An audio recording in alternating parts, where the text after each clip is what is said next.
Good morning. Welcome once again to Zen-Minded Men. We're your hosts. I'm Sensei Gulley. Morning, I'm Sensei Vincent Ellis. We have a special guest with us this morning, Miss Stephany Elliot. She is a student at the Southfield Dojo in Michigan. Works with Art Gulley a lot there, Sensei Gulley, but some interesting things there in speaking with Miss Elliot. She has come to martial arts as an adult, as a female, but also her profession is very interesting, and we're hoping to get some insight on that. She works in the field of mental health. So along with, mental health in the martial arts, I think this past year has been a very stressful time for a lot of people, both physically and mentally. So we're hoping to get some insight on what the current climate is doing to people's mental health, and also maybe what advantages or disadvantages one might have who is being able to train actively in a martial art. With that, I'd like to welcome Miss Elliot. Good morning, Miss Elliot. Good morning. Thank you so much for having me. I've really been enjoying your podcast so far. So my name again is Stephany Elliot, and I'm a mental health therapist. I have a master's degree from the University of Michigan in social work. I also have a master's degree from Oakland University in counseling with an emphasis on career counseling. And I came to the Southfield Martial Arts Dojo. Actually, it's really interesting how seemingly random small events can kind of change the course of your life. And I think that's something that we see in the pandemic for sure. A tiny little virus has turned the whole world on its end. But in a positive way, I responded to a workshop email sponsored by the Institute for Individual and Group Psychotherapy, and two of the people working there, Dr. Lior Barlavov and psychologist Dr. Natan Harpaz, trained at Southfield Martial Arts. And Dr. Harpaz actually has a small dojo attached to his psychotherapy office, complete with a mat. He has a bob, he has the mirrors. So that was my first introduction. And I really came to train just for my physical health. And, fitness requires discipline, and it was difficult for me to keep going to Planet Fitness, riding the bike continuously. It wasn't that exciting and motivating. So, Dr. Harpaz said, hey, why don't you try going to the dojo? So that was kind of my connection, how I got involved. How long have you been training? Yeah. So I started training when I was 42 years old. So I kind of come late to the game as an adult, but better late than never. It's really never too late to start training. And I've been training now for 7 years. I have my second degree black belt from Dan. So it's been a wonderful, exciting journey. That's good. One thing I want to point out, I met Miss Elliot a couple of years back, because when I came back to the Southfield Dojo, and one thing I noticed right off the bat is she doesn't let anything stop her, any challenges, because I've seen her, she's in the back, she's working weapons, and sometimes she gets this really peculiar look on her face, like, why am I struggling so hard with this? I should be able to do this. And she does not give up. And I think that's something that as martial artists we can attest to. But what I want to know, with you coming to martial arts so late, what was your experience like seeing so many, like, well, we won't say kids, but younger folks who can move quicker, who can, well, let's just say who can move, who can go train an hour and then walk off the mat? How did that intimidate you in any kind of way, or did you feel like, what, I can do this, or what was it like? Because Vince and I, we've been slanging and banging since we were basically almost in our teens. So what was that like as an experience, and as a lady too, because it's a predominantly male thing going on? What was that like for you? Absolutely. Yeah. That's so funny, because I can remember sitting in the parking lot. I was excited to go. I'm like, yeah, I know Dr. Harpaz, Dr. Barlavov. I know people here. I'm sure it'll be fine. But then actually, like, sitting in the parking lot, like ready to walk in, like all of these questions started to come to my mind. I'm like, oh my goodness, are there going to be people my age here? Are there going to be women here? I'm not the most athletic person. Are there going to be chubby people here? Literally, like all of these thoughts kind of went through my mind. But when I came in and Grandmaster Adams, spoke to me, and I told him, what kind of why I was there and wanted to train, and just everyone was so welcoming. And there are other women that train there, so that was encouraging. But just, everyone was respectful and encouraging. I didn't feel embarrassed or ashamed. There's just such a positive energy and attitude there that it just, sucked me right in. It was great. I believe that's a thing that, we're trying to put forward here. And I think most people who aren't active martial artists miss out on the atmosphere of a dojo, and the camaraderie of the martial arts community. When you start training in the martial arts, I don't like the term fraternity per se, but it is very much like a family. Typically within the dojo, very tight-knit family, and within your system, as you broaden out, wherever you go now, if there's an Ishinryu school there, you have something to talk about. Or if there's another Okinawan karate, dojo there, you have something to talk about. So you have all these tools now that are not bound by societal flags per se, that open up all these doors and pathways for us to communicate with people everywhere. I've had the opportunity to travel a little bit with my job, and even traveling overseas. I've met some Japanese people, and when they find out that I do martial arts, it's always interesting to just have those conversations. When they find out you do good martial arts, I've met a few people who they want to know your pedigree, and the moment you say, "Oh, I train in Ishinryu," and they say Ishinryu under, I say under Grandmaster Gulley Adams, under under Master Woods. You're like, "Oh yeah. Okay, good school, good lineage." One of the things Vince and I talk about also is how within the dojo, like Vince always says, and I love it. I'm gonna get a shirt made up. The dojo is the framework from which we hang our life on. So bearing that in mind, Miss Elliot, your profession, it's very touched to my heart, because as a person who's diagnosed OCD and extreme anxiety, and I have taken advantage of mental health on numerous occasions. First time my mother was ill, I had a nervous breakdown after all of that with the cancer. So I had to go see therapists and all that. And even now, taking care of her for so long, I'm dealing with a lot of PTSD from just years and years and years of that. And what is it that you think the martial arts brought to because you were already in your field, what has the martial arts brought to that? How do you, I know we always say there's correlation between mind and body, it's 90% mental. You are actually in a position to prove that point. Yes. What are some of the aspects that you think helps you with your counseling, and also what do you pass on?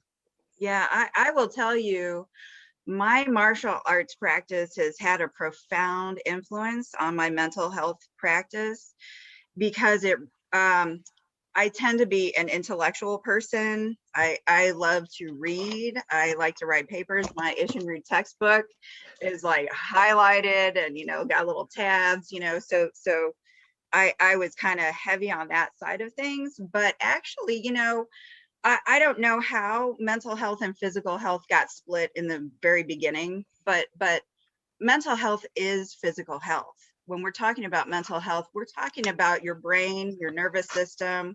We're talking about hormones and endorphins and different chemicals.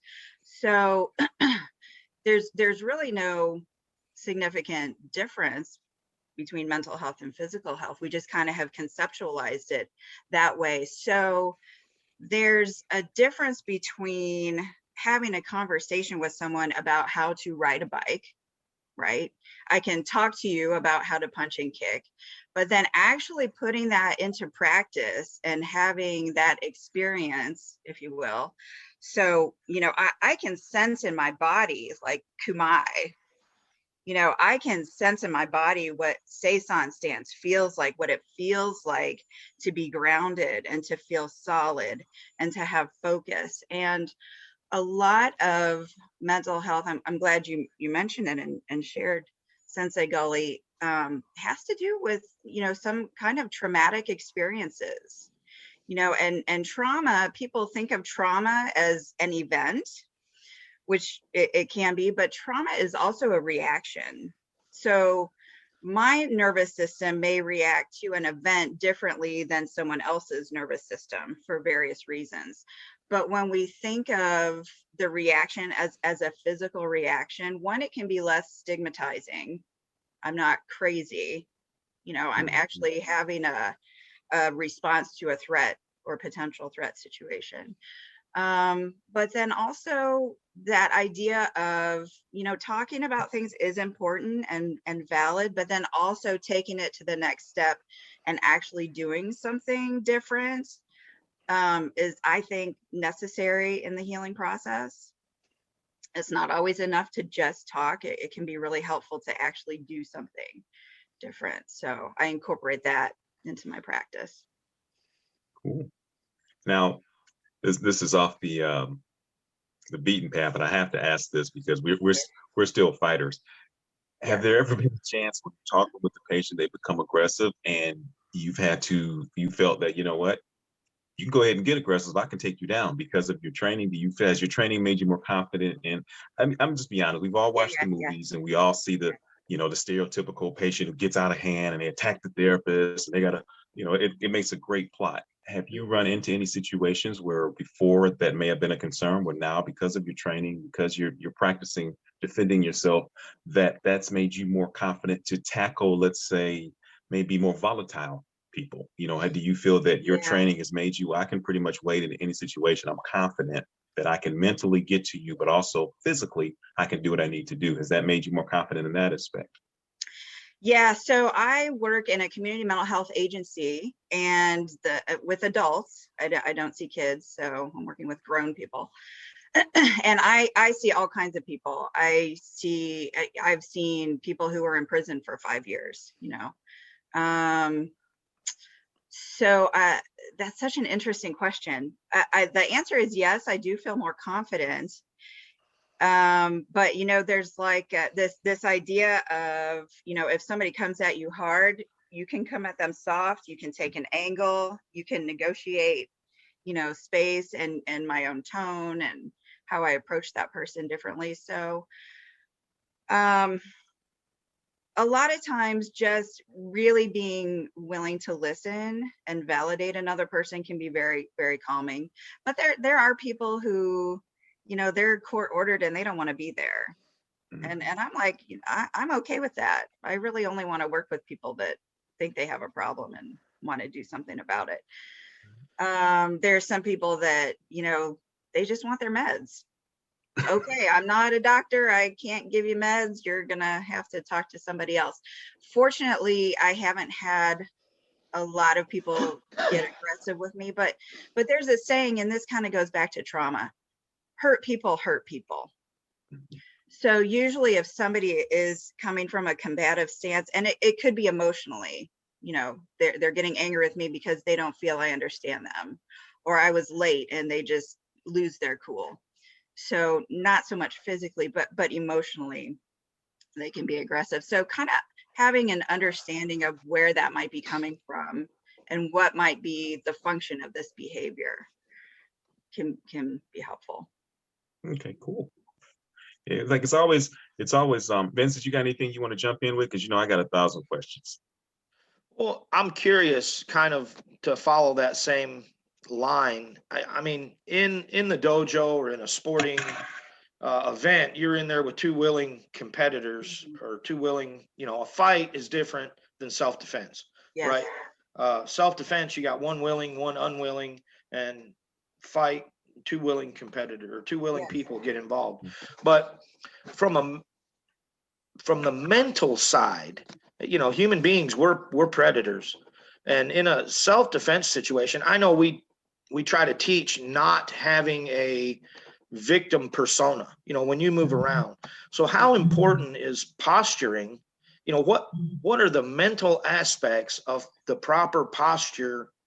And, when you're walking around, You know, what are you projecting? How important is it to project confidence to the people around you, that even in a situation with yourself being a professional, the person on the other side of the desk, you need to project, you know, that persona of, I'm in charge, I'm the alpha in this situation. So how, I guess, is there a, can you science that up for me a little bit? I'll do my best. So again, working with people who have experienced trauma, all of us can develop habitual ways of responding to trauma. Now trauma could be a one-time event. It could be, I was in a car accident one time and I'm traumatized from that. Trauma could also be the result of an abusive relationship, either in my childhood or as an adult, men or women. You know, any of us can be on the receiving end of abuse and mistreatment or neglect. So again, trying to understand, first of all, where that behavior might have come from initially can help a person feel less shame about their own responses. You know, it may have been a really good survival tactic to submit under certain conditions because that allowed that person to literally survive.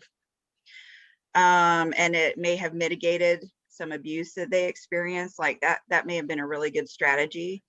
And now, how is it getting in the way? Right. So there is, it's valid and it's true that if I carry myself a certain way, I am less likely to be attacked because someone will think twice. You know, she's looking up, she's aware. You know, it looks different than if I'm like hiding and I'm walking around like that. Literally, like we do give off vibes, and people can sense that. It actually, like in a therapy process, it can take practice for somebody to learn to feel safe being assertive.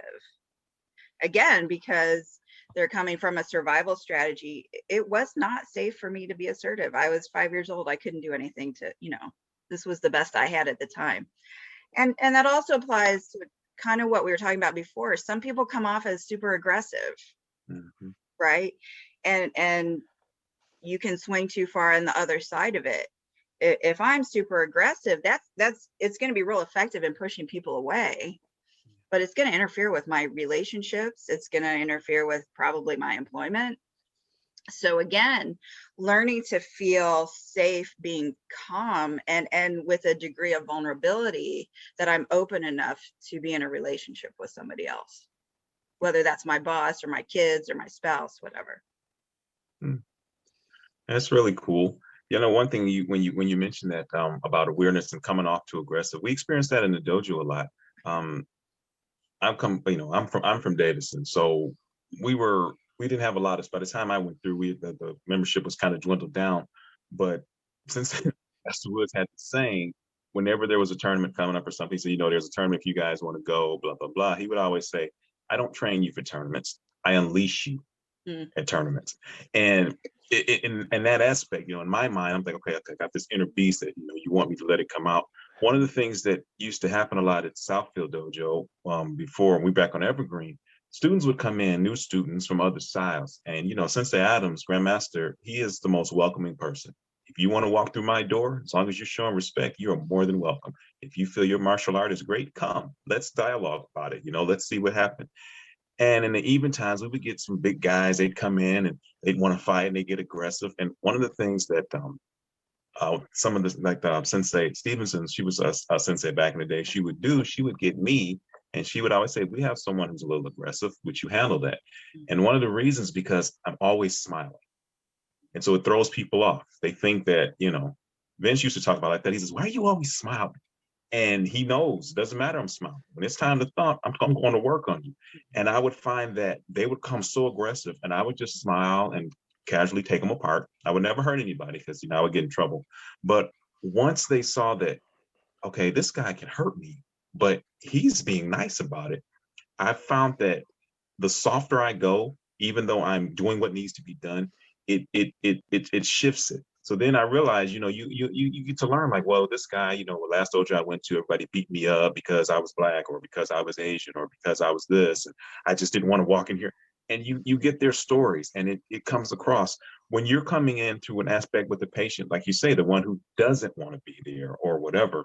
I can imagine that you would have to come hard in terms of, I'm still in control. However, I'm going to do my job, but I'm still acknowledging that you're here because you want some help or you need some help.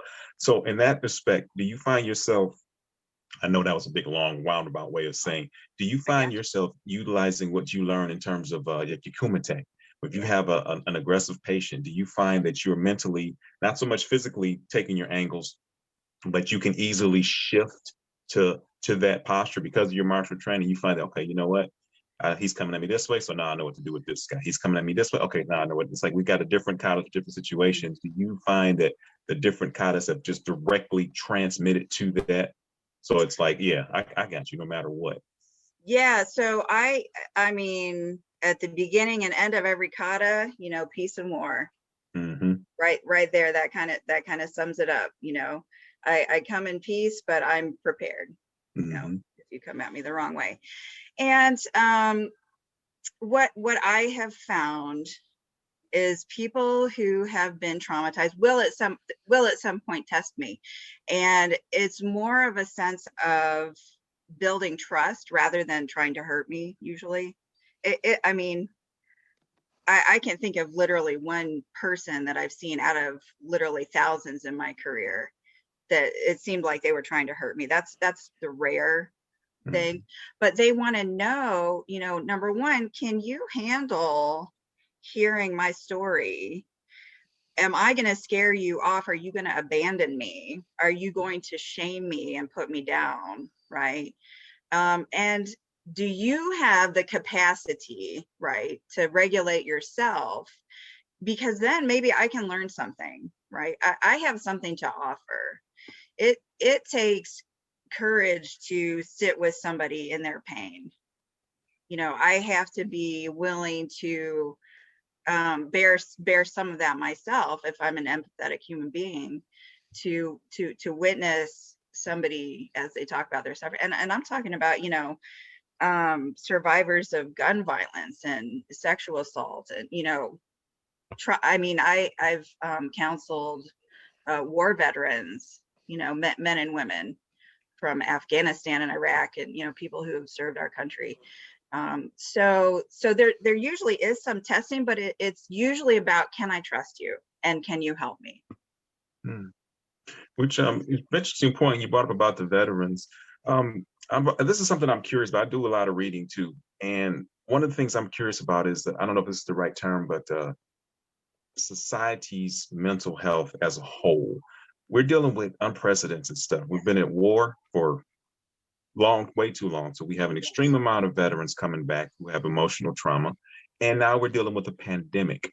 Yes. As a whole, where do you see, you know, now, have you noticed a shift? Where do you see our society mental health wise? How mentally healthy is America right now, in your opinion, based on what you see, what you read, the patients you're working with? How mentally fit are we at this moment? And are we at like a tipping point? I mean, I was like, hey, we got to do something, because you're seeing the signs up everywhere. My mental health matters, or, you know, Black man's mental health matters. Yes. And it's like, yeah, that's great. It does. But maybe the whole, you know, it's still a little bit of a stigmatism to them.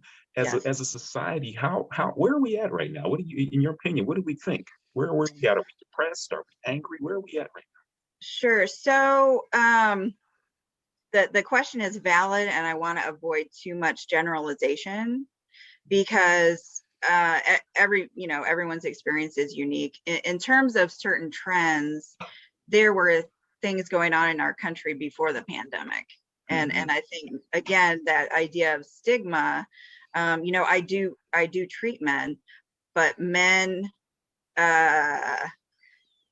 shame and vulnerability and men kind of go all together, right? Because the society's message to men is, I have to be tough, I have to be strong, I have to be the provider. So when you have a pandemic, or when you have, even before the pandemic, economic losses, when you have racial injustice, when you have gender injustice, you know, all of these factors can contribute to stress legitimate stressful experiences. And then with the pandemic, it's not only this virus may hurt me or somebody that I love, it's like, I can't do the things that usually bring me peace. I can't hug my mother because she's in a nursing home. I, can't go to the dojo because, the coronavirus, and we're shut down and like we can't train. Now some people are creative and they find ways around that.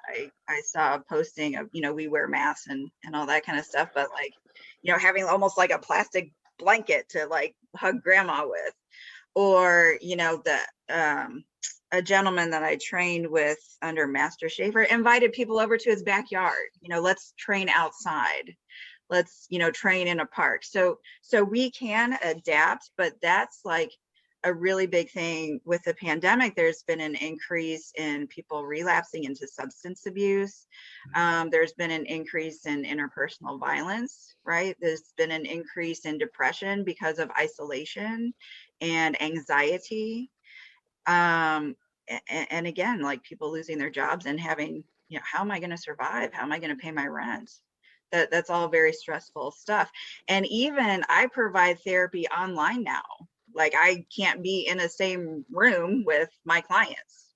So there are all these factors, but there's always a way around it, and I know Master Adams always talks about there's always a way. You just have to find it, and he says a chance is better than no chance. So, look for opportunities. The time to strike is when you see that opportunity. So I feel hopeful, but for sure we are under a lot of stress. The whole world is. Yeah, and for those who are listening and they're not watching the video, when Miss Elliot said the pack, there's always a way around. Mm-hmm. Her whole face changed. It's just like incredible smile. This glow came out, which is really something cool because it brings home the point that there is always hope, no matter what the situation. There's always a little something. One of the things I used to do when Master Woods used to do this too, and I used to do when I used to teach out at Detroit Dojo with Master Lovelace. At the end of every class, I would have all the kids and all the adults, no matter what, say one good thing that happened to them that day. Even my assistant teachers. And I mean, sometimes you get stuff, kids, they don't know, but a lot of times you would get things like, well, I had a candy bar, or, I found my lost pencil. But then with the younger kids, I found that you got like, well, my brother helped me do something today, or my mom gave me a hug before I went. And it's funny how those little things that you take for granted really play a difference. And I would always say the reason we do this is because no matter how bad your day is, you can always find one good thing. And I think that your whole point, like even your approach to therapy, no matter what's going on, there's always a way we can help you. And I think that's something that at the dojo, we try to, no matter who comes in that dojo, I don't care if you have never even walked up a flight of stairs, Sensei will find a way for you to learn, and not just in a how some I can't even think of the word, but not just a little, well, yeah, I'm just going to humor you, whatever. No, he's going to find a way, say, listen, if this is all you could do, you're going to be lethal doing this, Right. And personal experience, I can talk to that because this hip of mine, which is finally fixed, for the longest it was out of control. And Sensei, we've been in the back working. He says, okay, look, you can't kick, but there's nothing stopping you from hitting that ankle. He says, so we're gonna make sure that you focus on that. You're gonna kill that ankle. And I like that in that aspect. And in mental health, I can imagine that you have to do that a lot, because I'm pretty sure that you go into a situation with a way, okay, I'm going to do this therapy has worked, and then you find someone, wait a minute, this isn't going to work. So again, you have to make one of the principles, the body must be able to shift in all directions. You have to mentally shift and go in that directions. Now, this probably is the obvious question here. Do you find your work, are you rewarded with the success of it, but also with the challenge of finding these different ways? Do you find, is that, because I notice a lot of therapists, or like physical therapists, martial artists, they're excited to try something new. Or do you find it's the same with you? It's like, this is working for 100 people, but this didn't work with this person, so let me try this. Do you find that your mental training, your martial arts, because you have to be able to adapt, is that making it more the challenge more enjoyable to you? You know, do you feel that it's pushing you in that? Well, that's a great question. And so I'm aspiring to be a sensei. I'm not a sensei yet, but that's my goal.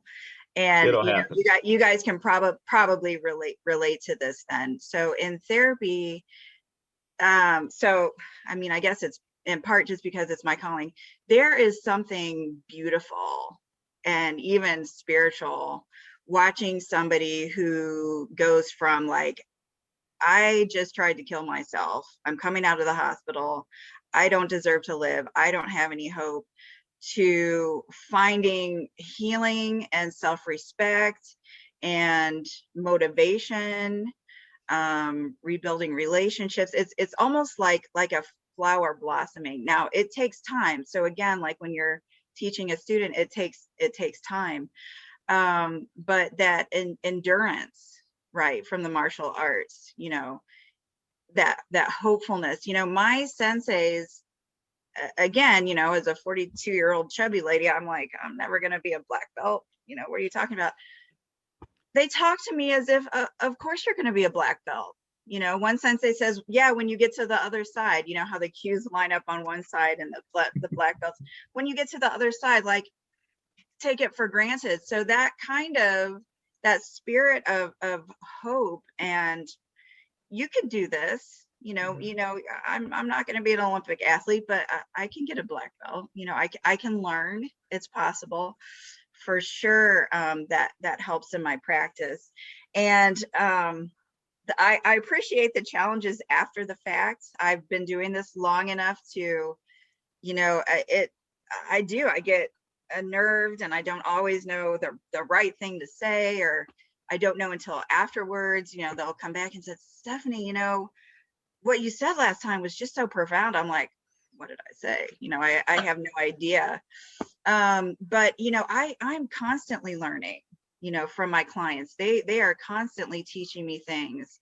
Another thing that I do is groups, and, you know, I have skills and things to offer as a therapist, but seeing people come together and support and encourage themselves, you know, again, that was my experience coming up through the ranks.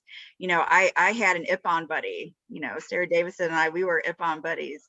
And when I was testing for my black belt, you know, a couple of the ladies, like, here's some notes, you know, here's some sparring tips. I went over to another karateka's house and we studied the book together, you know. So that spirit of, you know, one of you said it earlier, that spirit of community is so important, you know. And again, with the pandemic, that's what a lot of people have lost, that sense of community.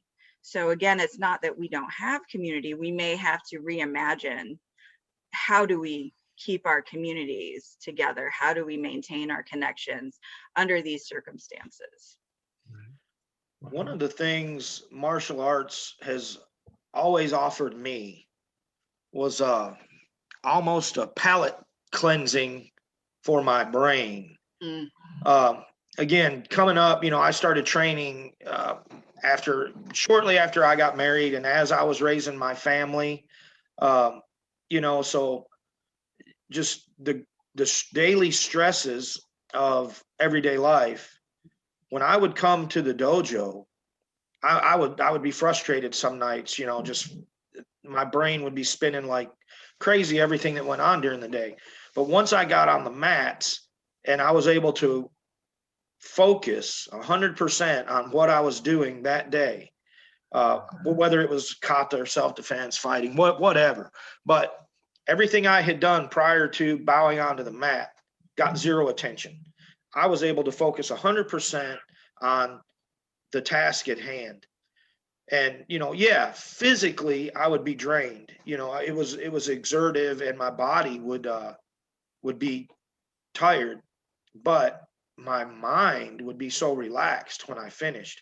And I would imagine in your profession, you know, you're dealing, like you said, you got to be an empathetic person. You take a lot of that stuff on. You know, they're taking a little bite out of you every session. It's like working in an ER, you know, it's easy to get desensitized or something when all you see is broken bones or gunshot wounds or stabs. And my sister's an ER nurse, and you know, that's just one of the things that I've heard her talk about is it's, you know, kind of easy to get desensitized. Otherwise, it'll drive you crazy. But I would imagine, you know, that being in therapy and dealing with everybody's traumas and having to listen to that and honestly coming face to face with, you know, a lot of people don't want to acknowledge that there's evil in the world, but Yeah. you know, you've seen it, you've talked to people who have had to come face to face with it, and I know that takes a toll on you. So I guess my question is, how did you deal with that before, and do you find that same similar sensation? You know, is this a part of your, now you're training in the dojo, is that a part of your release? Do you find that uh you know, part of your way of getting rid of the tensions and the traumas that you have to, you know, listen to and deal with on a daily basis? Yeah, absolutely. You know, there's nothing like physical exercise and to take your mind off your worries. You know, obviously my jam is martial arts, but you know, tennis or swimming or yoga, some running, biking, mountain climbing, you know, some kind of physical activity, and that is scientifically backed. You know, like one of the recommendations for people who have depression is to do some kind of physical activity to get that, you know, the chi going, get some energy going, get the blood circulating. And then also I really like your point about, you know, it's actually kind of more about building mastery and strengthening, like at an emotional level. I think a good therapist, you know, part of our gift is our emotional sensitivity, and it is a balance on how to not get overwhelmed ourselves. You know, I'm sure your sister can relate to this, being in the ER. But the concept of, like, you know, I myself don't train with a Makiwara board, but like that idea of conditioning, right? That idea of conditioning applies to therapy. The idea of building mastery, the idea of, you know, even Seiyu Chinkata, calm within the storm. Storms are going to come, you know. How do I keep my grounding, you know? Absolutely, a lot of those concepts apply. It's just so fascinating we loved anytime we found out how martial arts can effectively enhance someone's life. But, you know, we hear a lot about essential workers, essential healthcare workers. We need to recognize that our mental health workers are essential as well, because like you say, mental health and physical health go hand in hand. How many times do you have a headache because you're so stressed? How many times is your blood pressure shot up because you're so stressed? You know, how many times do you get that ulcer because you're stressed or you're scared? So we really need to rethink what exactly essential means in terms of, yes, our nurses and doctors, yes, frontline, but our mental health workers, people who are willing to sit and listen to me tell them my fears when you've got your own fears to deal with, but you're willing to sit and listen and talk and go above and beyond and help. That's got to be considered essential as well. You know, martial arts, we are always spouting 90% mental, 10% physical, 90% mental.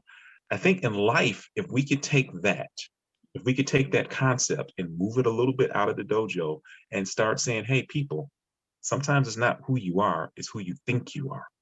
If you think you're going to be okay, you're going to be okay.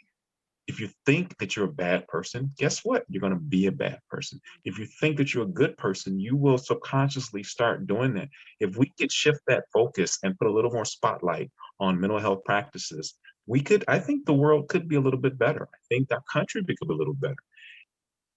I'm going to go on board here. If someone could have got our mental health worker to our former president's ear, perhaps things could have been a little bit different, you know, not going political, as me and Vince have our views on that. But I think it's important now, especially given that everything is happening all at once: war, racial, physical, mental injustice, pandemics, economic crashes. I think more than ever, we need to say, hey, mental health needs to come to the foreground. What you do, you know, a lot of people do yoga I started doing yoga. Master Nelson Jones from Detroit, he used to do yoga, and when he would teach us, he would incorporate yoga exercises. And when, I'm training back then, I was just, Master Woods calls, we just young guns. I'm like, what do I need downward dog for? But as you move forward, you realize that the act of holding that posture, getting that discipline, it's a different type of struggle, but it's still one that calms your mind. It gives you a better sense, it gives you a better balance. And you mentioned you're working towards becoming a sensei. And one of the things I find really hilarious, you get to the other side. Well, when you get to the other side, and me personally, I've always aspired to do great so I can teach people and help. And that's where I get my buzz on. Every rank I get, the less I realize I know. I sit and imagine how Master Adam's brain must feel, because he's at the pinnacle, but every rank you get, you realize, man, you struggle, you struggle, you struggle, you struggle, and you get there and you realize, wow, okay, I don't really know nothing. And then you keep going, you get to another rank. Wow, I don't really know anything. So I'm going to segue that into a question. As you go forward in your professional career, because you have the education, okay, you're constantly applying. Do you find that you get to a plateau and then you realize, well, this is a whole nother aspect. Man, okay, now what? Do you find that in your profession that it's a constant challenge to think of new ways to go? I mean, I know we touched on that earlier about certain techniques that you have to switch up, but do you find that the more you delve into mental health and psychosis and everything, that the less you actually know? Like, you got what you could from the books and your training and your classes, but do you find that, man, this is just barely the tip of the iceberg? Do you see that in mental health too? Is that something that you see? Absolutely. And I think that would apply to engineering and science and aerospace. And there's always more to know. And I think I'll put it with the martial arts, there's no shame in not knowing something. I think that a lot of people, even as a defensive mechanism, I need to show what I know so people don't mess with me, or I need to be an expert. And being willing to have humility and not know and not be overcome with shame, like, opens up so many doors and possibilities. It's exciting. It's invigorating. I'm only going to live so long. I'm never going to make it to Grandmaster myself, but that doesn't mean the journey is not worthwhile. That doesn't mean I'm not going to have a great time. That doesn't mean I can't do something amazing and have great experiences and meet all kinds of people. And we're always learning, whether we acknowledge it or not. Everybody has something to teach us. Everybody, some of the wisdom from like the older people, again, women martial artists that I've met, hearing other people's stories, it's just, we're always learning, we're always taking in information. So that humility and being willing to learn, it's exciting. You touched on something just now, women martial artists, and that's something that me and Vince have talked about, privately a lot. As a lady in martial arts, how difficult was it? I mean, in our dojo, of course, you're going to be totally accepted. But when you talk to other people and they realize you're a martial art, not just that, you're a Nidan, you're second degree black belt, so you ain't nothing to be sneezed at. How difficult is you for a lady for people to really? Well, what can you do? Or do you find that once they realize that you're Nidan, that all of a sudden they got to say, well, really? How is that for you? Because I know with men, I'm a big guy. Okay, I'm a big guy, so I'm always going to get a level of respect. Once people find out I train, then all of a sudden it's like they want to try to test the waters a little bit, and I've had to hit people. I mean, they want to test the water. So if you want to test the water, it's not a problem. You want to see what boiling water feels like? Got no problem with putting it on you. As a lady, do you find that does that bring it? Because it's always been interesting for me. How does a lady navigate the world when people realize that, hey, this lady is trained? When men who realize that this woman could probably kick my butt. How do you navigate through that? What's that experience been like for you? Yeah, that's a great question. I tell everybody that I train in the martial arts. I tell all my clients, and I work with predominantly women. I do have male clients, and they're men in the groups that I run, but mostly it's women. And they're like, really? Like it's inspiring. It's like, I had never thought about that, because a lot of times women are taught, and again, it's been adaptive for us to be submissive, right? For us to be quiet, for us to know our place, for us to not be leaders. And again, it's not about ego or like trying to one up somebody else, but there's like, there's a confidence, there's a sense of, I trust myself to be able to take care of myself, to, avoid sketchy situations, right? To avoid trouble. If you can avoid a fight, that's, you've won the battle before, without even throwing a punch. But most people, they're excited about it. They think it's cool, and that could be a difference between women and men. Most women they don't want to fight me, because that's not in general how we operate. And from men, I haven't gotten any negative responses. It's I mean, if anything, it's more like kind of joking and fun and, oh, that's cool. But nobody's really tried to test me. Okay. Well, anyone, if you do try to test her, I've seen her do Arcadas, I've seen her do Ippon. She hits very hard, and she has a very mean my Gary, so don't do it. I did have somebody tell me, Miss Elliot, you do not hit like a girl, and it meant it as a compliment. So I'll take that. I think that always bothers me when people says you hit like a girl, hit like a girl. My mom had 4 sisters, so I basically was raised by women. Girls hit hard. Amen. Women are vicious. Really hard. Women can be vicious, and we will hit you when you do not see it coming. We will not go toe to toe with you. We'll hit you when the opportunity is there, when you're not expecting it. One thing Sensei always says, and everyone listen, please remember this. Sensei always says, do not think because someone is a lady, they are any less dangerous, or that they will not hurt you, because the ladies' prisons are just as full as the men's prisons. So that's something in terms of our society as a whole. The roles of gender, it needs to switch. We need to understand ladies are every bit as smart as men, as every bit as capable as men, every bit as dangerous as men. So the world needs to wake up. And I think one of the reasons we're striving to get this podcast out here is because we just want people. We're not saying drop everything, go out and find a dojo. We're saying these are some of the benefits that you may not have realized were in martial arts. So if you're looking for something that could help you in all aspects of life, martial arts is great. There's the martial, there's the art. The art is some of the fancy moves we do, which we know have no basis in self-defense, but it does teach you discipline. It does teach you endurance. Then there's the martial, the moves that we do that will kill you, because that's what we do. We're a sport. We're a practice of maiming and killing. That's what we do. But it's so important for everyone to understand that 90% mental is super important, and Miss Elliot, one of the things that if you guys can't watch her, she has on a very beautiful pendant now. It's Mizugami, Yes. And it's with the beaded necklace. And you make jewelry, because I see your pieces at the dojo all the time.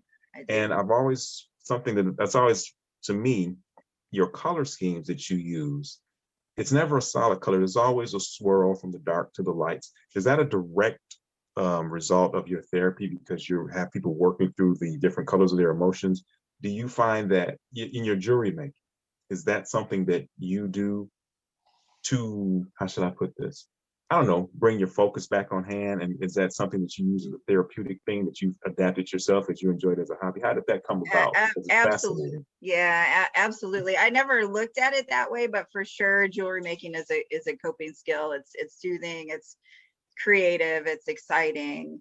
And again, there's something about therapy, helping somebody get healthier, that's creative and artistic as well.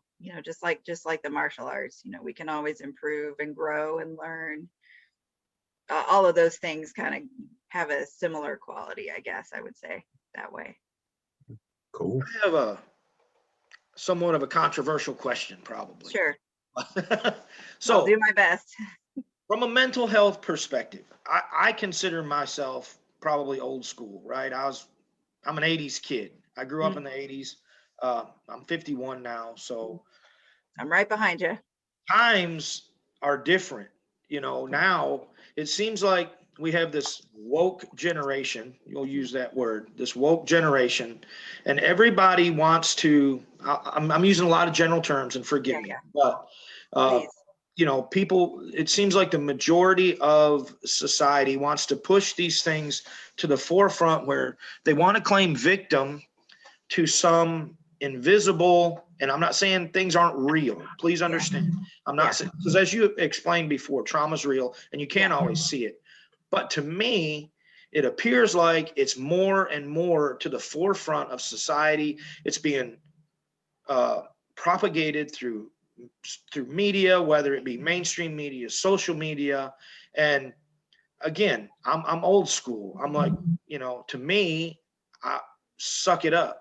You know, I want to see people in my own self. I'm like, get over it. You know, it doesn't seem like we should be tearing apart the fabric of our country and our society over what appears to be people getting their feelings hurt.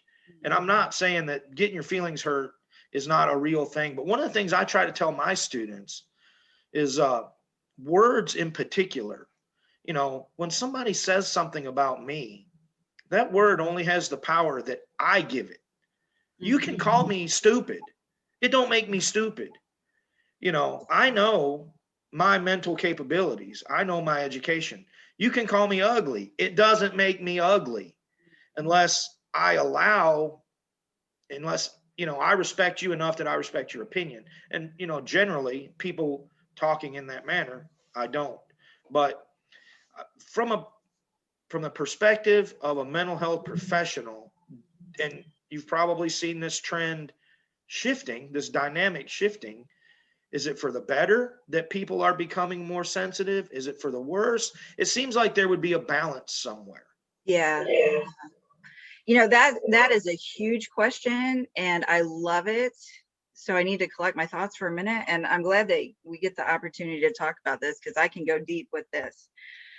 So on the one hand, trauma is, so I'll just make it personal. I think that, you know, as a woman, I experience things as a woman that men do not experience. I am 40 something years old with 2 master's degrees practicing martial arts. And that 25-year-old case manager who can't pass his social work licensing exam calls me toots. Now I know who I am, right? But I would also like to be treated with respect. Am I going to go off on this person? Am I going to cry about it? No, I'm not. But those kinds of things over time can wear down someone's sense of self-worth if you don't have, you know, other forces supporting you and building you up. I guarantee you, if I'd walked into the dojo and people started making fun of me for being fat or you're old, or I would never come back. I don't want to have relationships with people who are disrespectful. So there is a balance. And I think, so I'm going to speak as a white person too. I don't know what it's like to be an African-American woman working in an auto plant with white guys following you home down a dirt road or calling you the N-word, right? So it is not my place to tell you that your trauma is invalid. I'm going to work with you to, number one, how can you be safe? Number two, you know, if you want to speak up, how do you do it? Right. So I think as a culture, there has been a lot of trauma in our culture, you know, economic trauma, racial trauma, gender trauma, you name it. There have been a lot of trauma. We need to improve on how do we heal from these things. And there's a concept, if we have time, I do want to touch on it. There's this idea of post-traumatic stress disorder, which we kind of have an understanding of even from veterans, right? If I've been in war, that's going to have an effect on my nervous system. I'm going to be hypersensitive. I'm going to be looking for danger, because that's an adaptive response to dangerous conditions. It is rational and it makes sense. Now, put me back in civilized society where we're not at war, my nervous system is still ready. Like it's there, it's on, it's there to protect me, right? So as a mental health field, we're getting better at understanding trauma. There's another issue of moral injury. This is also coming about from literature from veterans. As a soldier, I am trained to kill people. That is my job, right? As a soldier, I witness atrocities, you know, as a daily thing. I have to do things as a soldier that violate my values and my conscience, right? And I suspect some of the suicides among veterans have more to do with this moral injury. And, you know, how do I reconcile being a decent human being with what I had to do to survive? You know, you can take that anywhere, you know. We have not caught up with, you know, how do I reconcile with my values? How do I make amends to other people? You know, I want to be respectful. I don't necessarily know how to be. You know, as a white person, I certainly don't want to contribute to racial injustice, but I'm still learning. I don't know everything. You know, so there is some oversensitivity. But again, I feel hopeful. You know, we're capable of learning. You know, we're capable of listening. You know, we're capable of being respectful. We're capable of making amends. We're capable of giving and receiving forgiveness. So those are my thoughts on that. And I'd be interested to hear your thoughts too. Well, we go back and forth on that all the time because, you know, as a Black person, I've experienced all kind of craziness. And I find that I've experienced more positive aspects of race. I worked before I started the plant, I was a glazer. And like my boss, it's funny, he did all high-end jobs. So we were always out in West Bloom, Farmington, Beverly Hills, and all of that. And the looks I would get, because apparently there are very few Black people that do glass. That's what glazer is, we work with glass. Apparently there are very few of us. And the looks I would get, like, whoa, you know. But you talk with a person, they realize this kid knows what he's doing. And I find that a lot of barriers melted. The perception that because I was Black, I was 1, uneducated, I was 2, violent, okay, and 3, hip hop or whatever, didn't know. Once they realized, well, first of all, well, man, I understand what he's saying. He doesn't sound like these rap guys, you know. 2, he actually knows what he's doing. I'm learning from him, so I can teach him. I find that melted down. The more that you talk to people, the more those barriers come down. Now, there were instances where there were some people who were outright racists, and they would call me certain things, though that was dealt with. And I had incidents where people who were, I like to call them closet racists. They want to try you, do little things. And I had to deal with that. I had one guy, had to put him on his back, big carpenter guy, he was, you know, felt good. Once he got put on his back, all of a sudden, it was a different type of respect. Did he become a great, oh, I love all color? No, he did not. But he understood, I better respect this man. So one thing that me and Bench touched on, which is kind of in the same area, and I want your thoughts on that. This entitlement generation, or the participation trophy era. We're at a spot when we were coming up, competition was important, okay? Competition was used to separate the weak from the strong, for lack of a better word, those who want it and those who don't. Now we have it where if you show up, you get a little trophy, or if you show up, you get a reward. And I'm just sorry. I feel that it's weakening society because we're losing the drive to get out and do something. Because if I go somewhere and I know that, well, just for showing up, I'm going to get this, I'm not going to prepare as hard as I could have. Now that's me coming from, you know, my upbringing. I'm an 80s kid too. In the mental health profession, you're seeing, because, you know, you deal with adults, but I'm sure your colleagues who deal with children and all that. Do you think it's eroding our spirit of competition, that it's making us weaker to not have to rise to the occasion because we know, well, we've already going to get something, so I don't really have to be the best because it's okay if I'm not the best. You know, I'm not saying that you have to be the best kata performer, but you at least have to put forth the best effort to be the best that you can be. Do you find that you think that it's just not, we're going too far with it? Like, look, if the kid can't do it, then let him say, look, I'm sorry, you just didn't make it. try a little harder, or we'll keep helping you out and you can make it? Or is it better to say, oh no, you didn't make it, but here's a trophy anyway? Because now down the line, the quality of what we're getting is eroding. Do you that whole, participation trophy area, do you think it's making us weaker as a whole? Is it a benefit to it? Have we gone too far with it? Should there be some kind of regulation on that? What are you thinking on that? Or am I just being old school? No, so that's not my mentality. I don't go for the participation trophy. And I have two thoughts.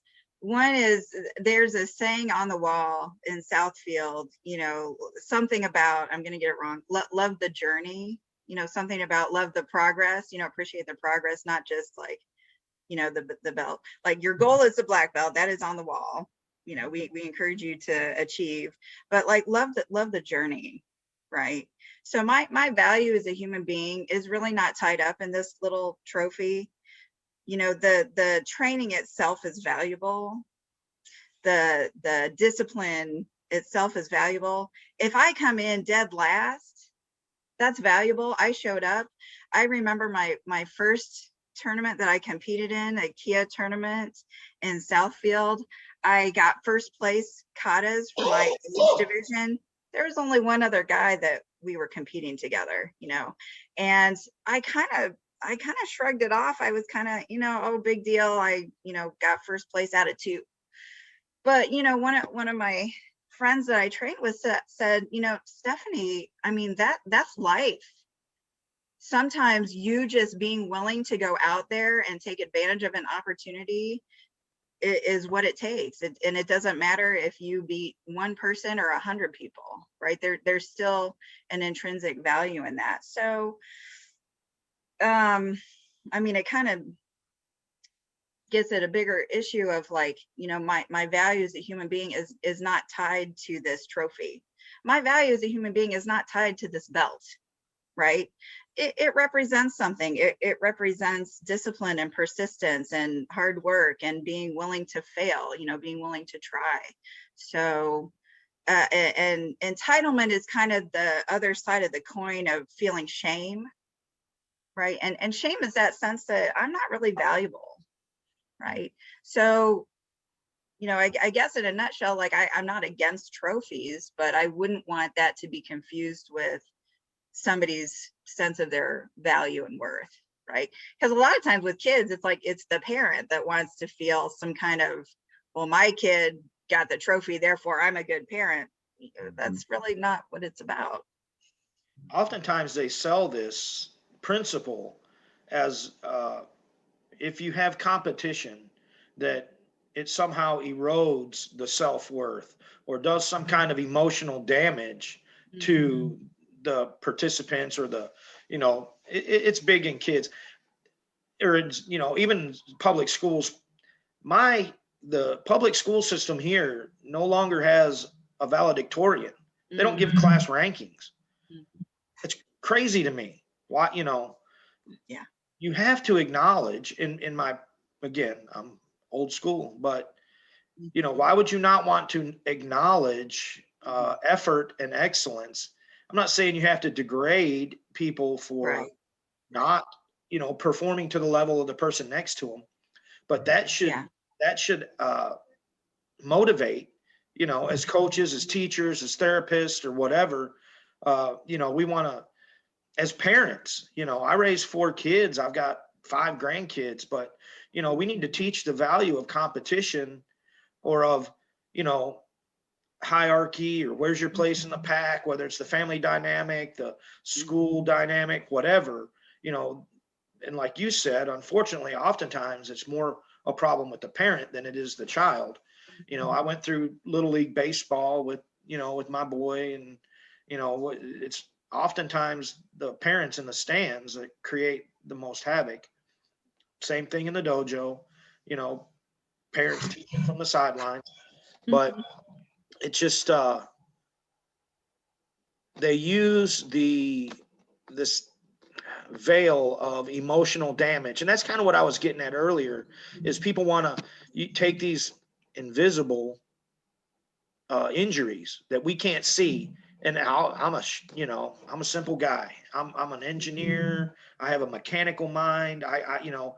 So dealing with emotional problems is not my forte, because I want to see the mechanics of it. You know, I want to see the teeth on the gears. I want to see the, you know, the physical aspects of it, and that I can comprehend and I can try to help with. But it's just kind of hard for me to deal with society right now. And I'm not saying that the emotional trauma is not real, but I think it's being overused. But to even add on to that, I guess my whole point is, when did becoming competitive, or when did it become so wrong to acknowledge greatness? You know, when did that become a problem, to acknowledge that something or someone is greater in any? When did that become so bad? Why should those who are superior in some aspects be made to feel like, well, you know, you shouldn't really do that because this person is not that? When did it become, and when did it shift? When did the dynamic shift in our country where it's like it's okay to reward mediocrity? You know, that's what I'm, you know, that's kind of what I'm getting at. And, you know, Miss Ellie, in your profession, I'm pretty sure you deal with a lot of folks who deal with how they feel in their place in life. But as a country, as a society, why are we so comfortable celebrating mediocrity? Why don't we want the greatness anymore? You know, why are we so afraid to fail? What do you think is causing that? Yeah, that's interesting, because I surround myself, and I'm fortunate to have people around me that are excellent. I mean, I you know, again, I myself, almost 50 years old, chubby, middle-aged lady, I'm not going to be the best, but there's no shame in that. And you know, I want to train with people who are better than me. That just makes me better, right? So there's no shame in that. So you know, I don't have the answer to that, but again, there's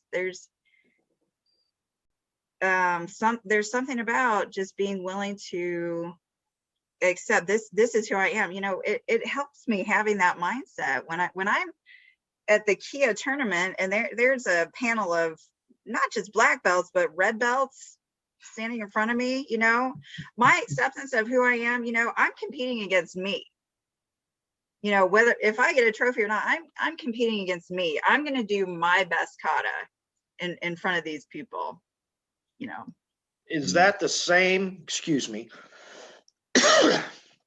If a person comes to you, I know you in talking, you've talked primarily, the people you deal with are dealing with some kind of real trauma, and you know, God bless them. But as a therapist, how would you address you know, if I came to you and said, you know, I'm feeling depressed because, you know, I can't be number one in the class. They're constantly putting me in fourth place.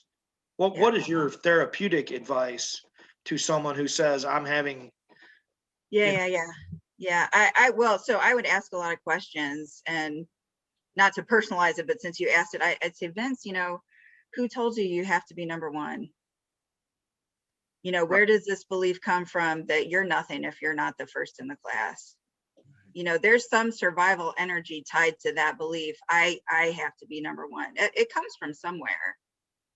Now, it's not necessarily valid. You know, you're a decent human being if you're last in the class, but there's something going on here. What's that about? So I would be curious. So again, I'm a simple old man, but it's not generally then something that the universities are putting out there with the therapist to validate these feelings. Wow, that's a deep question. Validation.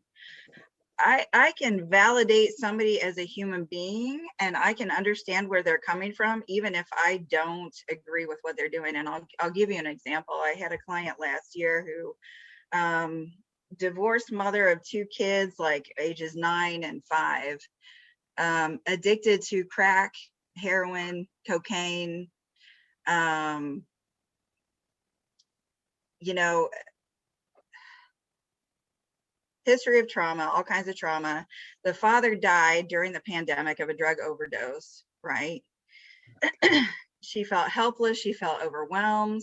You know, the addiction is usually an attempt at some kind of self-soothing. I'm trying to regulate my emotions. I don't have other skills. This is what I know how to do. It's not working. It's actually making things worse for me. So teaching skills, I can validate, you know, I totally get it why you don't want to feel this miserable. I get that, right? Can we find another way that does not involve crack and heroin and cocaine that would actually make your life better and help you regulate these overwhelming feelings? Yeah. So I don't know if that quite answers your question, but that's the approach that I take. If I'm looking down on somebody because they're an addict or whatever their issue is, you know, shopaholic, workaholic, whatever holic you want to put on there, that's an attempt at regulating their emotions. And, you know, they didn't teach me the emotion regulation skills in high school. They just didn't, you know. Okay, I grew up in a certain environment. I got some skills. I didn't get some other skills. Okay, again, it's not shameful to be ignorant. It's not shameful to not know. How can we work together to solve this problem? Something interesting point you've said there. One of the things about the mental health profession, people always say mind straighteners, or they're teaching you how to they're teaching you how to control your emotions, whatever. Do you teach people? Would you say that you're not so much teaching people how to control emotions, but more so how to accept the emotion and then learn a way? I want to clarify that, because a lot of people, the mental health, they get the thing that they're going to come in and they're going to try to change your brain. They're going to try to do that. I think there's a fear to that. Can we clarify once and for all that you are not in the business of making thoughts and putting thoughts in people's head? You're in the business of identifying the thoughts that you have and showing how to cope with them. I mean, can we clarify that? Did I sum that up properly? That's a big question too. I'm trying to think of a way to put it in a nutshell. So there, just like karate, there are many different styles of karate. There are many different styles of therapy. Yeah. Right. And actually some styles recognize trauma and some don't so much. Right. So I'm heavily informed by trauma. And also I practice a kind of therapy, dialectical behavioral therapy, that we're talking about skills. We're breaking it down to, this is what anger feels like in my body. My heart races, my skin flushes, I feel hot, my muscles tense, right? This is what fear feels like this is what shame, this is what happiness feels in my body. Because a lot of people, again, you know, may or may not even have the vocabulary to describe what they're experiencing.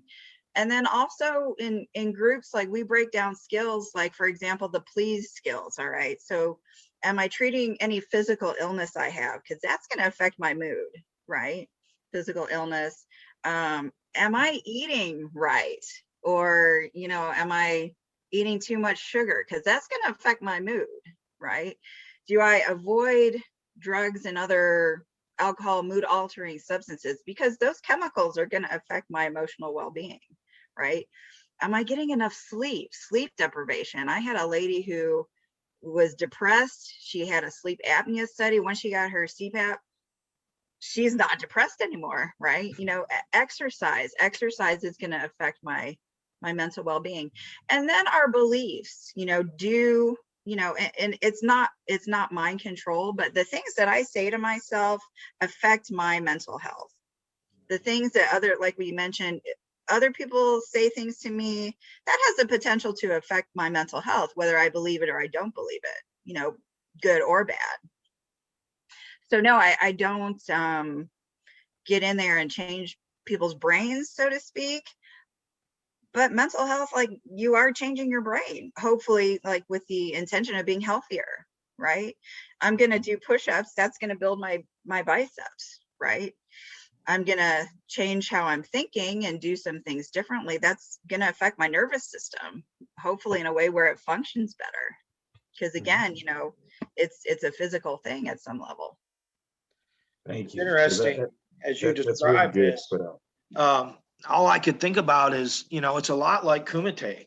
You've got all these different energies, you know, coming at me, and in an uncontrolled, I can't control their movement. but they're bringing these energies against me, you know, in different directions, different angles, and I have to learn how to react and counter to that. And, you know, I guess emotions are much the same way. There's different stimuluses that bring out certain things in me, and I have to then, I completely respect what you had to say there about vocabulary. You know, I'm sure there's things that I've never experienced that would create something new to me and could, you know, definitely cause some, you know, I would completely not know how to react. You know, that's very interesting. But again, just as you're describing that, I can completely, in my mind, kind of put it on the mat. And it's like, you know, I'm just fighting this stranger, and how do I, you know, I got to feel them out in that first round, see what their tendencies are, how they move, you know, throw some feints, see how they react, and learn to deal with it. Yeah, absolutely. That's a great metaphor. Yeah. One of the things that I do, I got my 3 sons, and boys will test you. Oh yeah.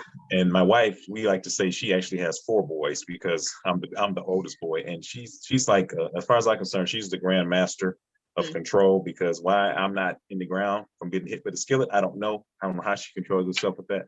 But one of the things that I always tell my boys is like, I always tell them, you know, if they're doing something, especially with grades, I'm proud of you no matter what you do, as long as it's legal. If you want to be a professional nose picker, I will help you find the best Kleenexes and soap and all of that stuff. I always say, don't be so focused on getting it perfect. Just be focused on getting it. Just do it for yourself. You know, if they flunk a test and I come to them, we're working, and I've seen, have you tried, Dad, I studied this, I did this, we got to it, I just don't understand it. Okay, you don't understand it. I accept that. But one of the things that I do with, when Vince was saying, we've got these, you know, emotional response on anything, fights, traffic, you know, talking with your spouse, you know, anything. One of the things, as a metaphor I did a speech years ago. I always say, if you got a problem, you just stab it. And stab it, it's stop, think, and breathe. So I used a violent motion, but I'm advocating a calm response, because when I say stab, you're gonna like, wait a minute, stab. That instantly shocks you into action. But then you think, okay, stopping, I'm thinking, and I'm breathing. So that you know, mental health in itself is so important. And everything we learn in the dojo translate to every aspect of our life. And what I really find fascinating is that no matter who we talk to or whatever jobs you go to, there's always a way for karate to be beneficial, for that discipline to be beneficial. And like one of the disciplines we try to do is time constraint, and we are approaching our 120 mark. So that being said, Miss Elliot, are there some final thoughts that you would like to put out there for us, or some advice? You're the person to ask in terms of the country, what we're going through. Everyone's stressed, everyone's depressed, everyone's just what do you recommend people do? Is there some final thoughts you'd like to get, or some little tips you'd like to put out there for us right now to bring us on home? You know, yeah, I have 2 thoughts. One is keep walking through the door. You know, don't quit, don't give up, keep walking through the door. You know, how do you become a white belt or a black belt? A black belt is a white belt that doesn't quit. You know, this too will pass. It is tough, and we will get through it. Just don't give up. Okay. And don't be ashamed to reach out for help. You know, we have this kind of American myth of being rugged individuals. You know what? I'm dependent on people that I never met who made this blanket for me. You know, I don't know who made these beads on my necklace, but you know, I'm not an individualist in that sense of like, we need each other. And there's, again, that's not shameful. So find somebody, if you're stressed out, to say, hey, you know, can we talk? Can we talk on the phone? Can we Zoom? Okay. And for anyone listening or watching, on the information for the YouTube video or the podcast, I'm going to get some numbers from Miss Elliot, and I'm going to put those numbers on there. So if you're out there, if you're struggling with something and you don't know how to overcome it, or you know somebody who it is, please please reach out. Like I said, I'm going to put some hotlines down there. Miss Elliot, I'm sure you can provide me with some good resource numbers to call. And they're going to be in the information section of the podcast and also in the YouTube video. So Vince, as is our custom, take us home. I want to thank Miss Elliot for sharing with us today. You know, for those of you that have been listening in, it's never too late to get in the dojo. You know, here's a lady who in her 40s decided to start that journey. And it is that. It's a journey. There's never an end to it. It's a lifestyle. You know, that's something that we definitely want to put forward. No matter what the art, you know, we talk about karate primarily, but, you know, there's a lot of different arts out there for a lot of different people. Just find a reputable program. Make sure you ask some questions. Find yourself a reputable program and just get in and start training. And, you know, we are in a very challenging time in our country. And again, I am pretty old school and sometimes a little callous toward things, but mental health is real. Our veteran community is struggling tremendously. Our first responder community is struggling tremendously. The medical workers, I mean, we've got medical workers during this pandemic that have been separated from their families for months. And those are all stressors. Suicide everywhere in the world, suicides are spiking. They're peaking in Japan, Asia, all over Asia, Europe, the United States. And that's very unfortunate because I can tell you somebody cares. Yeah. That's it for me. Yeah. All right. Like he said, somebody cares, people. Just reach out there and find that person. And thank you everyone for tuning in. Miss Elliot, thank you so much for spending the morning with us. And again, people, please check out the end of the podcast information. If you need help, please seek help. We cannot stress that enough. If you need help, please seek help. So for me, Sensei Gulley, I'm saying have a good weekend, everyone. Be safe out there. The pandemic is still going on. Do your social distances, protocols, and all that. And take care.